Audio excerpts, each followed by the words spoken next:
उत्तराखंड हरिद्वार में एक धर्म संसद हुआ। क्या हुआ? अब धर्म संसद में उत्तराखंड में बीजेपी की सरकार, आज भारत के प्रधानमंत्री नरेंद्र मोदी गुजरात में ईसाइयों के चर्च के में जाकर कहा कि भारत की अखंडता को बरकरार रखना है, भारत की यूनिटी को बरकरार रखना है। देश के प्रधानमंत्री ने कहा बड़ी अच्छी बात है, बड़ी अच्छी बात है। मगर हम देश के प्रधानमंत्री से पूछना चाह रहे हैं कि उत्तराखंड में आपकी सरकार है और उस सरकार में वहां पर एक धर्म संसद हुआ जिसमें उसका नाम क्या रखा गया? इस्लामिक भारत में सनातन का भविष्य, ये हुआ है। अच्छा, उसमें क्या कहा गया? उसमें चलिए मैं लफ्ज़ मुसलमान नहीं बोलूंगा क्योंकि योगी और मोदी और उनके चमचों को बड़ी आपत्ति होगी। मैं ये कहूंगा कि उन्होंने असदुद्दीन ओवैसी के बारे में ये कहा, एक महाशय ने कहा कि काश मैं एमपी होता तो मनमोहन सिंह को गोलियां मार देता। देश का मनमोहन सिंह 10 साल का प्रधानमंत्री, अगर मैं पार्लियामेंट में होता तो एक महाशय बोले, उनका नाम नहीं बोलना चाह रहा हूं मैं, ना छोड़िए, नाम तो सिर्फ अल्लाह का रहेगा, याद रखो, नाम तो सिर्फ अल्लाह का रहेगा और किसी का नाम नहीं रहेगा इंशाअल्लाह ताला। अब उस पर भी इनको तकलीफ हो जाएगी। तो एक महाशय ने कहा कि अगर मैं पार्लियामेंट में होता तो नाथूराम गोडसे की तरह 6 गोलियां भारत के एक्स प्राइम मिनिस्टर को गोली मार देता। अब आप सोचिए थोड़ी देर के लिए, जो मोदी के भक्त हैं उनसे भी कह रहा हूं, अगर कोई फेसबुक पर योगी और मोदी के बारे में कुछ अनाप शनाप लिख दे तो 4 घंटे के अंदर हजरत पुलिस उसके घर को पहुंच जाती, चल हमारे साथ। खाली फेसबुक पर देश के एक प्रधानमंत्री के ओहदे पर रहने वाले मनमोहन सिंह से कहा जा रहा है कि अगर हम होते तो तुझे 6 गोलियां मार देते। आपको मालूम, लंबा अरसा हो चुका ये होकर, 4-5 दिन हो चुके, एक भी गिरफ्तारी नहीं हुई, एक भी गिरफ्तारी नहीं हुई है। अरे मनमोहन सिंह की तो इज्जत नहीं करते तो देश के प्रधानमंत्री के ओहदे की तो इज्जत करो। आज मोदी प्रधानमंत्री है, कल कोई और होगा इंशाअल्लाह, मगर उस ओहदे की तो अजमत, उसका इकबाल रहना चाहिए ना। कोई कैसे खड़े होकर कह सकता है, कोई कैसे खड़े होकर कह सकता है कि मैं पार्लियामेंट में होता तो 6 गोलियां मार देता? मगर कोई एक्शन उत्तराखंड की बीजेपी की सरकार ने नहीं लिया। एक और महाशय थे, उन्होंने क्या कहा? उत्तराखंड के ईसाइयों को कहा क्रिसमस नहीं मनाना, क्रिसमस मनाओगे तो फिर तुम्हारी खैर नहीं है। अच्छा, एक और महाशय ने कह दिया कि मैं भगवा संविधान दे रहा हूं। अब हम पूछना चाहते हैं मोदी जी से, क्या आप ये भगवा संविधान को लेकर आएंगे या अंबेडकर के बना हुए संविधान को बरकरार रखेंगे? संविधान की धज्जियां उड़ाई जा रही है। बीजेपी, नरेंद्र मोदी सन्नाटे में है। और फिर एक और मैडम ने कहा, वन मैडम हैज सेड, क्या कहा मैडम ने?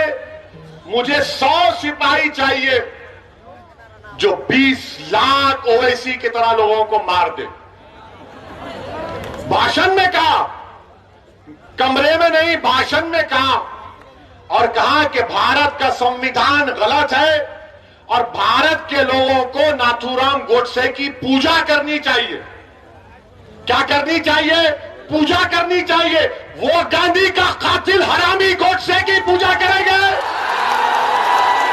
इस आजाद हिंदुस्तान का अगर सबसे पहला टेररिस्ट कोई था, नाथूराम गोडसे था।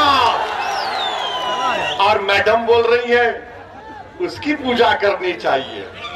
अच्छा, एक और महाशय बोले, क्या बोले कि आप वो अपील कर रहे हैं, अपने हिंदु भाइयों से कह रहे हैं, मुझे यकीन है कि हिंदू भाई उसका नहीं मानेंगे, कह रहे हैं कि हथियार उठा लो ताकि 2029 में कोई मुसलमान प्रधानमंत्री ना बन जाए।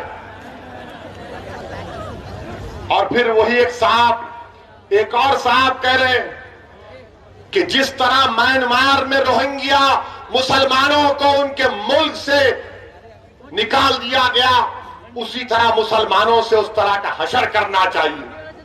कोई मुकदमा नहीं, कोई गिरफ्तारी नहीं। और फिर एक और महाशय ये कह रहे कि शस्त्र रखो, तलवार रखो और जंग तलवार के जोर पर जीती जाएगी। और फिर एक और महाशय ने कहा कि मुसलमानों के गांव को खाली कर दो।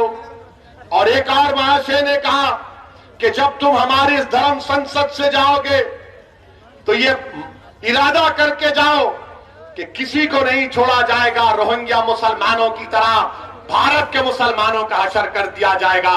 मैं नरेंद्र मोदी से एक सवाल कर रहा हूं, आपने गुजरात में आज कहा कि देश की यूनिटी को, अखंडता को बरकरार रखना चाहिए। बताओ, देश के प्रधानमंत्री, आप मेरे भी प्रधानमंत्री हैं, आप देश के प्रधानमंत्री हैं, आपने भारत के संविधान पर हल्फ लेकर भारत के तमाम नागरिकों की हिफाजत का जिम्मा आपने लिया है। बताओ क्या आप इनकी बातों से मुत्तफिक है? अगर नहीं है तो फिर ये खुले क्यों घूम रहे हैं? और बाबा ये बताओ, ठोक दो, क्या करोगे तुम अब?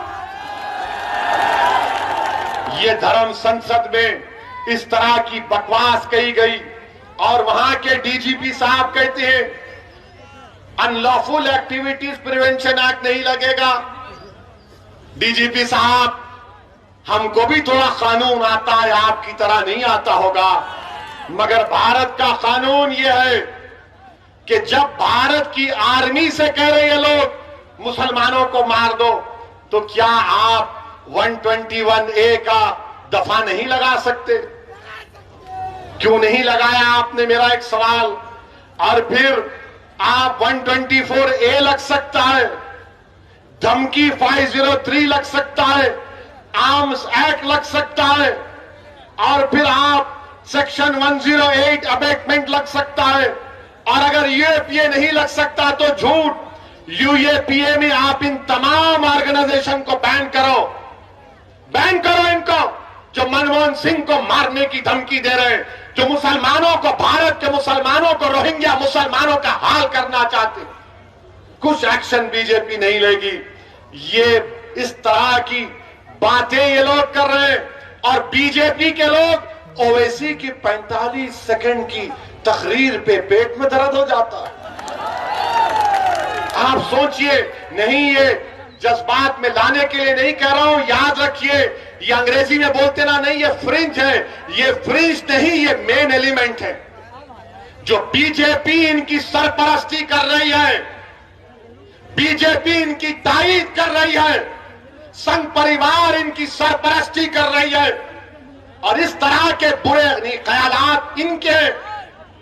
अब बताओ आप कि एक मजहब के मानने वालों को, जो भारत के बाइज़्ज़त शहरी है, अक़लियत है, अल्पसंख्यक है, माइनॉरिटी है, उनको मारने की बातें हो रही हैं और कोई केस, कोई गिरफ्तारी अब तक नहीं होती। अच्छा, अब सवाल यह पैदा होता है कि क्या अखिलेश यादव की पार्टी ने इनके खिलाफ कंप्लेन की?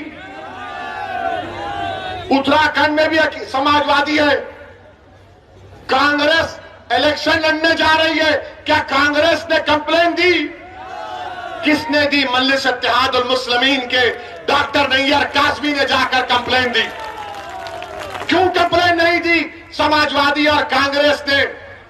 तो बोलेंगे वो वोट नहीं मिलेगा हमको, वो वोट नहीं मिलेगा हमको। अरे तुम वोट की क्यों बात कर रहे? देश को बचाओ। जब देश बचेगा तो जमहूरियत रहेगी।